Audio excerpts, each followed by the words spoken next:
जय जोहार। मैं कौशल तिवारी और बिहनिया संझा में आपका स्वागत है। किसानों को 3100 रुपए पर क्विंटल और महिलाओं को 1000 रुपए महीना देकर विष्णुदेव साय की सरकार यानी डबल इंजन की सरकार जो विष्णु के सुशासन का तमगा लिए घूम रही है, उसका हकीकत क्या है? मंत्रियों की दादागिरी और जिद किस कदर हावी है कि आप सोच नहीं सकते। विष्णु के सुशासन के तमगे में क्या मंत्रियों की करतूत दाग नहीं है, या बीजेपी की सरकार यानी डबल इंजन की सरकार ऐसे ही चलती है? सवाल सिर्फ बीएड सहायक शिक्षकों की बर्खास्तगी का मामला नहीं है, वह तो भयावह रूप से जो राजधानी के मैरिन ड्राइव में सामने आया है, उस पर हम फिर कभी विस्तार से चर्चा करेंगे। उसके लिए एक अलग से एपिसोड बनाना होगा कि किस बर्बरता के साथ बीएड सहायक शिक्षकों को हटाया गया, महिलाओं को पुलिस बल के जरिए किस तरीके से हकाला गया, कितने लोग अस्पताल में भर्ती हो गए, इलाज करा रहे हैं, ये उसकी एक अलग कहानी है।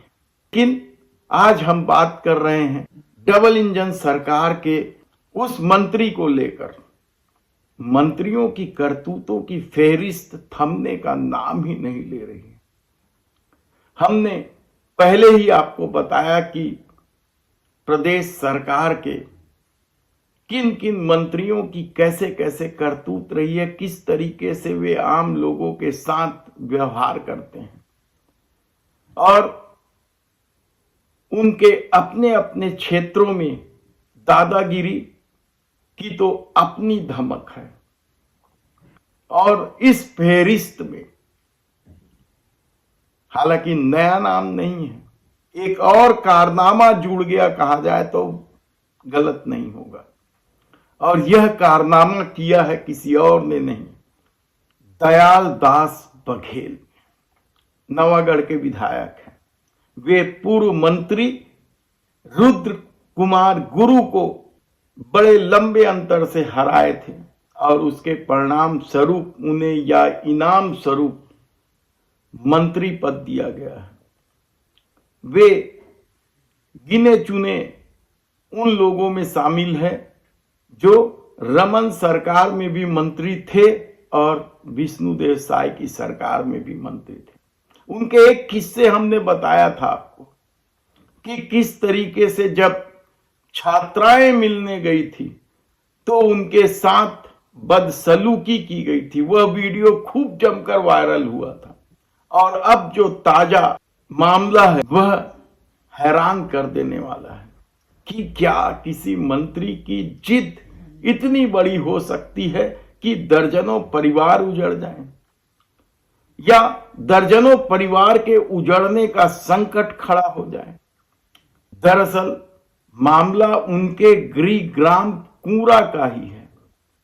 नवागढ़ विधानसभा क्षेत्र के ग्राम कूरा का, जहां 15 परिवारों को नोटिस दे दी गई हटाने की ग्राम पंचायत के द्वारा, और जो आरोप लग रहे हैं वह यही आरोप लग रहे हैं कि यह सब कुछ मंत्री दयाल दास बघेल की जिद की वजह से हुआ। हालांकि इन 15 परिवारों ने समय रहते हाई कोर्ट का दरवाजा खटखटा लिया और उन्हें फौरी तौर पर राहत भी मिल गई है। कार्रवाई रुक गई है बुलडोजर चलाने की, लेकिन हाई कोर्ट के आदेश आते आते कितने ही घर टूट गए थे। रोते बिलखते परिवार इस ठंड में, ठंड का समय चल रहा है, इस ठंड में खुले में रात गुजार रहे हैं कि किस तरीके से पूरा खेल हुआ है। हालांकि मंत्री अपनी भूमिका से इंकार कर रहा है, लेकिन क्या किसी कलेक्टर की इतनी हिम्मत हो सकती है कि वह जिस कॉलेज भवन का निर्माण होना है, जिसका टेंडर निकल चुका है, जिसका वर्क ऑर्डर जारी हो चुका है, वह जगह बदल दे? आप भी सोच रहे होंगे ऐसा कैसे हो सकता है। बेमेतरा के कलेक्टर रणवीर शर्मा हैं और उन्होंने ग्राम कूरा में अब उसी कॉलेज जिसका टेंडर हो चुका है, वर्क ऑर्डर हो चुका है भवन निर्माण के लिए, उसी कॉलेज के लिए अब ग्राम कूरा में जमीन अधिग्रहण करने का जिम्मा ले लिया है और उसी के तहत वे 15 परिवार उजाड़े जा रहे हैं। मामला आप ऐसा समझ लीजिए कि उस क्षेत्र में कॉलेज की जरूरत थी और इसके लिए पास के ही गांव अडार में कॉलेज बनाने का निर्णय लिया गया, जमीन अधिग्रहण कर लिया गया, टेंडर निकाल लिया गया, वर्क ऑर्डर दे दिया गया। लेकिन दयाल दास बघेल को चाहिए कि वह कॉलेज उसके अपने गांव, बस यही जिद है या फिर मंत्री पद का धौंस है? आप निर्णय खुद करें। तो उस अडार की जगह में अब कूरा में कॉलेज खुलेगा। शासन के कितने पैसे बर्बाद हो चुके हैं, जमीन अधिग्रहण, टेंडर, वर्क ऑर्डर देते तक, लेकिन अब मंत्री की जिद है कि कॉलेज उसके गांव में हो और इसलिए यह सब कुछ खेला जा रहा है। और जैसे ही बुलडोजर पहुंचा, तोड़फोड़ शुरू हुई, कुछ लोग हाई कोर्ट पहुंच गए, जिसमें देवेंद्र मार्कंडे, राजकुमार डोरे, सीताराम, चंपाबाई वगैरह सब हाई कोर्ट पहुंचे और अर्जेंट हियरिंग की मांग की और अर्जेंट हियरिंग की सुनवाई करते हुए हाई कोर्ट ने आदेश दिया कि अब तोड़फोड़ बंद कीजिए।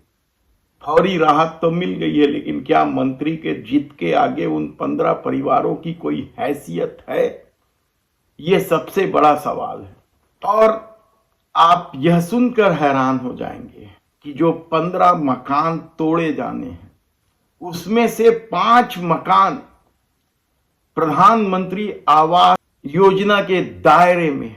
एक तरफ आवास योजना को लेकर विष्णुदेव साय की सरकार या उसके मंत्री या पूरी भारतीय जनता पार्टी, कांग्रेस के पूर्ववर्ती सरकार भूपेश बघेल की सरकार को घेरने से पीछे नहीं हटती और आज भी गाहे बगाहे जब भी आवास योजना को लेकर कोई कार्यक्रम आयोजित होता है, भूपेश बघेल की सरकार को जरूर कोसा जाता है। और ऐसी महत्वाकांक्षी योजना में जो 5 मकान है, क्या वे भी टूट जाएंगे? मकान तो वैसे नहीं बनते, बकायदा सर्वे होते हैं और सब कुछ तय होता है, उसके बाद राशि स्वीकृत होती है या सूची में नाम आता है, लेकिन वे भी टूट जाएंगे। यानी सोचिए आप कि प्रदेश में किस तरीके से मंत्रियों की अपनी ठसक और धमक चल रही है, किस तरीके से जिद चल रही है और किस तरीके से दादागिरी की जा रही है, कहा जाए तब भी गलत नहीं होगा। हालांकि हाई कोर्ट के आदेश के बाद बुलडोजर चलना तो बंद हो गया है, लेकिन सवाल यही है कि मंत्री के जिद के आगे कब तक